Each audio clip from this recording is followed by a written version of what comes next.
Hai, Assalamualaikum warahmatullahi wabarakatuh. Salam satu hobi. Hari ini saya nak bercerita mengenai ikan emas jenis pearl skull. Susah ni saya nak sebut bahasa Inggeris. Mutiara tikus, okey lah bahasa Melayu lah. Mutiara tikus. Saya tertarik pada satu soalan daripada sahabat kita ni, saudara Anen apa ni. Susah sikit lah saya nak sebut nama dia. Sorry lah kalau salah. Soalan dia berbunyi macam ni. Dia tanya saya, sebenarnya boleh tak ikan emas jenis mutiara tikus ni dicampur dengan ikan emas jenis lain? Lepas tu dekat bawah tu dia ada tulis lagi, boleh ke tak boleh? Dia nak tahu boleh ke tak boleh. Tapi soalan dia merujuk pada jenis yang samalah, ikan emas dengan ikan emas. Sebenarnya berat saya nak jawab soalan ni secara terbuka, sebab saya takut ada yang salah faham. Kalau kita tengok dekat luar sana, ramai para penghobi dia campur je ikan emas jenis mutiara tikus ni dicampur dengan jenis-jenis ikan emas yang lain, contoh oranda, ryukin dan sebagainya kan. Adakah itu salah? Sebenarnya saya nak jawab dalam bentuk penulisan, nanti mesti ada yang keliru dan tak jelas lah kan benda ni. So saya buatkan video. Saya harap video ni nanti lebih jelas lah, korang akan faham. Dalam berhobi ni sepatutnya dia membuat kita rasa lebih selesa, lebih tenang, lebih bahagia. Itu baru hobi. Kalau hobi tu menyusahkan, memenatkan, buat kita rasa stres, saya rasa itu bukan hobi lah, itu bala. So untuk memudahkan korang, saya rasa jawapan yang sesuai macam ni lah. Saya pecahkan kepada dua kategori. Dalam dunia ikan hias, khususnya ikan emas ni, ada, pada saya lah, saya nampak ada dua kategori. Yang pertama, dia bela saja suka-suka sebab hobi. Okey, dia bela saja je suka-suka sebab hobi, sebab dia minat dengan ikan emas. Yang kedua, dia fanatik. Dia fanatik ikan emas dan dia ada target. Okey, dia ada target. Dia ada tujuan dia. Dia beli dan bela ikan emas tu sebab apa? Dia ada target dia. Okey, dua kategori tau. Korang kena faham Okey, saya pergi pada kategori yang pertama, sekadar hobi, suka-suka je. Untuk kategori yang pertama ni, saya rasa tak kisah sebab dia suka-suka je.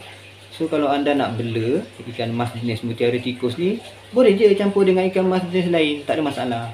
Sebab apa? Sebab daripada segi setting aquarium, penyediaan tempat dia dengan parameter air dia sama je kan. Macam ikan emas ni, semua jenis ikan emas dia nak parameter air, khususnya pH pH dia nak 7.6, dia tak boleh bawah 7. Macam itulah, dia tak boleh lebih 8 untuk pH. Daripada filter pun sama je, dia nak ada sistem filter yang baik. Lepas tu dia nak kena ada media filter yang banyak lah, untuk support dia punya, untuk support kita punya biolog ikan tu kan. Lagi-lagi kalau kita letak ikan tu banyak dalam satu aquarium tu, memang kita kena sediakan filter yang lebih padu lah, lebih baik lah macam tu. Bezanya cuma arus. Kalau ikan emas jenis mutiara tikus ni, dia memang tak boleh arus yang kuat lah. Dia memang tak boleh arus yang kuat sangat. Dia berbeza lah dengan macam kalau kita tengok ikan emas ni pun dia banyak tau, banyak kriteria dia sendiri lah. Dia ada sifat-sifat tertentu dia sendiri. Macam contoh lah, kalau shubukin, tahu kan shubukin yang macam koi tu panjang tapi ekor dia panjang. Kalau koi ekor dia kontut kan. Kalau ikan tu dia memang tak kisah pun arus kuat, dia memang lebih suka pada arus yang kuat, saya tengok. Sebab saya pernah bela kan. Tapi kalau jenis-jenis macam oranda, ryukin, rancu ni, dia pertengahan. Dia tak boleh kuat sangat, slow sangat pun tak boleh. Kalau slow sangat, kotor pula kan air, lantai kita tak bersih. Kalau terlalu laju, terlalu kuat arusnya, nanti dia stres. Dia kena pertengahan, sedang. Tapi untuk ikan emas mutiara tikus ni, dia nak kena slow. Dia memang slow, sebab ikan dia pun slow kan. Dia nak berenang, nak buat perut pun tak kuat kan. Kalau lawan arus lagi dah stres dia cepat penat lah macam tu. Macam berlari maraton 25 jam sehari, macam tu, penat kan. Tapi kita nak campurkan mutiara tikus dalam tu, boleh tak boleh? Soalan dia boleh tak boleh? Boleh, tak ada masalah. Campur je. Sebab daripada segi parameter air dia okey je. Cuma berkemungkinan ikan mutiara tikus korang akan cepat stres, penat dan mungkin dia akan sakit lah. Mungkin dia akan sakit. Tapi kalau dia terbiasa, saya ingat okey kot. Sebab saya tak pernah lagi kan campur-campur dengan ikan lain. Okey, saya terus pergi pada kategori yang kedua lah. Kategori yang kedua ni dia ada target. Dia bukan sekadar hobi saja. Okey. Dia bukan sekadar hobi saja, tapi dia nak ikan dia kekal sihat, tahan hidup lebih lama, dan cantik. Cantik ni masalahnya. Cantik ni masalah dia.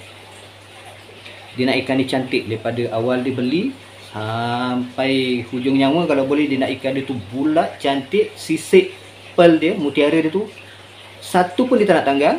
Kategori yang kedua ni saya sarankan jangan campur dengan apa-apa jenis ikan sekalipun. Tak kisahlah ikan emas ke, selain daripada ikan emas ke, jangan campur. Sebab target kita nak cantik. Ikan emas jenis mutiara tikus ni sebenarnya adalah mangsa buli sebab dia sangat slow. Dia sangat slow. Lepas tu dia punya sisik mutiara dia tu kalau dah tanggal 1% je saya boleh cakap dia akan tumbuh balik. Sebab ikan-ikan yang saya bela dia selama 5 bulan ni, pada awalnya sisiknya boleh dikatakan 99% penuh, tapi sekarang adalah yang dah tanggal-tanggal. Saya tengok nasib lah, ada yang tumbuh balik, ada yang tak tumbuh terus. Macam saya punya Dragon Ball, saya tak tahulah, saya punya Dragon Ball tu dia tanggal sendiri lah. Bukannya dia gaduh ke apa, tak, dia tanggal sendiri. Dia punya sisik kat body tu dah 2 dah yang hilang. Sampai sekarang saya tengok tak tumbuh. Tak tumbuh, dah jadi macam licin je. Dah tak cantik lah gitu. Itu saya jaga elok-elok tu. Kalau saya campur dengan ikan lain, saya ingat dah togel kot sisik dia. Pearl tu dah hilang kot. Sebab itulah orang-orang jenis kategori yang kedua ni dia sarankan supaya jangan campur. Macam saya lah, saya ada target. Okey, jangan ikut saya. Saya ada target. Saya nak ikan saya kekal sihat, hidup lebih lama dan cantik. Okey, dan cantik. Jadi sebab tu saya tak campur. Untuk pengetahuan korang, untuk pengetahuan anda semua lah, cik anda lah, macam murni sikit lah bahasa tu kan, anda semua. Saya dah berhubung secara terus dengan Presiden MNGA untuk bertanya apa pendapat beliau tentang soalan rakan kita ni lah, sama ada boleh ke tak ikan emas jenis mutiara tikus ni kalau kita nak campur dengan jenis-jenis yang lain.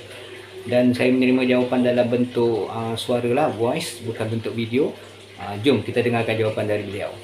Jawapan yang lagi tepat ialah first, kalau campur goldfish pearl skill ni, dia akan ada 2 kemungkinan lah. Saya sendiri pernah campur tahun 2002-2003 dulu. Saya pernah campur lah. Masa tu saya ada satu kolam je dan saya campur je. Dia boleh survive, tapi dengan syarat ikan-ikan yang lain tu tak serang dia lah. Itu satu. Sebab saya memang pernah bela masa tu dan tak ada ikan serang pearl skill tu. Maksudnya dia bergantung kepada karakter dan juga agresif atau tak ikan-ikan di sekeliling dia. Sebab goldfish ni walaupun semua jenis yang sama, tapi kita tahu kadang-kadang ikan tu mungkin, yelah, ada satu ikan dia garang, agresif, ada satu ikan dia okey, dia pasif. Jadi kalau memang ikan di sekeliling dia tu jenis yang agresif, kemungkinan besar memang sisik dia tu akan disalah anggap sebagai makanan ikan. Dan mungkin akan dipatuklah oleh ikan lain. Satu. Kedua, kalau arusnya agak kuat sikit, okey bagi ikan-ikan lain, likin, orenda dan sebagainya, tapi tak berapa okey bagi pearl skill. Itu mungkin badan dia takkan bulat sebulat-bulatnya macam yang kita nampak hobis yang serius bela. Jadi badan dia akan jadi tirus ataupun lonjong ataupun bujur. Sebab apa? Dilawan arus. Bila dilawan arus, dia akan senang kata terpaksa adjust badan dia tu punya bentuk. Lama-lama kelamaan dia tak akan jadi bulat dah lah. Kemungkinan dia akan jadi tirus. Seakan-akan ikan ryukin macam tu lah lebih kurang. Sebab apa? Sebabnya bila arus ni kuat, first dia guna tenaga yang banyak. Jadi segala lemak dia tak akan terkumpul lah. Dan segala dia punya tenaga itu akan digunakan untuk lawan arus tu. Second, ekor dia akan jadi kuncup lah bila ada arus yang kuat. Jadi dia akan nampak kurang menarik lah dari sisi top view tu. Dan kalau ikan sekeliling tak serang dia, biasanya dia boleh survive lah. Tapi macam saya cakap tadi, kalau arusnya kurang sesuai, memang biasanya bentuk badan jadi tirus, ekor jadi kuncup. Dan ikut jugalah kalau dia jenis saiz kecil, biasanya dia tak boleh tahan lah arus kuat. Dia akan terawang-awang ikut arus tu dan dia akan stres. Kalau yang saiz besar, biasanya dia dah boleh lawan lah sikit arus tu. Cuma bentuk badan dia akan jadi bulat seperti yang dikehendaki ramai. Sebab hobis ni kita ingat, walaupun dia kata dia boleh suka-suka, tapi dia jatuh cinta, berminat dengan post scale ni first sebab badannya bulat. Tapi bila makin lama dia bela, badannya dah tak bulat. So mungkin masa tu dia dah tak rasa tertarik dah dengan post scale tu. Jadi kalau dia okey dengan keadaan itu, iaitu post scale-nya dah tak sebulat dulu, dia hanya nak maintain hidup je, dan okey lah. Yang lain tu saya rasa betul dah.